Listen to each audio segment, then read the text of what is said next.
मेरो चाहिँ नेपालबाट फाइनली सामान आइसक्यो देखाउँछु हजुरलाई यहाँ नि देखाउँछु यो चाहिँ ढुङ्ग्री मैले नेपालबाट मगाएको थिएँ मम्मी बाबाले पठाइदिनु भएछ मिक्स अचार सबै किनेर लसुनको अचार टिमुरको छोप अनि यो चाहिँ अकबरे डल्ले खोर्सानी यो चुरा चाहिँ यो कुरकुरे चुरा टाइचिङ चुरा के चुरा भन्छ यहाँ पाउँदैन त्यही भएर मैले नेपालबाटै मगाएको थिएँ अनि यहाँ देख्न सक्नुहुन्छ नेपालको झन्डा अनि यहाँ चाहिँ चामल नै छ है साथीहरू मम्मीले खिर हो कि लट्टे खाना के खाना भनेर पठाइदिनु भएको थियो चामल अनि यहाँ छ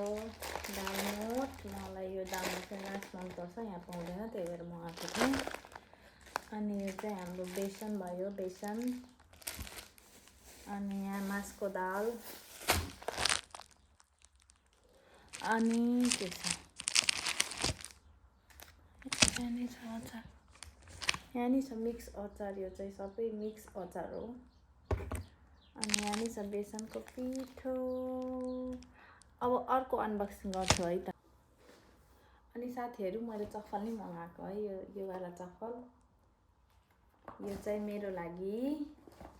अनि यो चाहिँ मेरो बुढोको लागि सेम साथीहरू देख्न सक्नुहुन्छ मसला नि आइसक्यो मसला यहाँ चाहिँ हाम्रो लुगा छ लुगा म देखाउँछु अघि हजुरहरूलाई पानीपुरी नि आयो फाइनली पापड यहाँ नि छ त्यहाँ नि छ पापड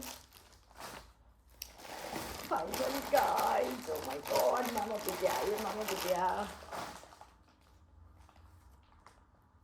गणेश भगवानको मूर्ति यो नि एउटा सानो क्युट वाला कति राम्रो छ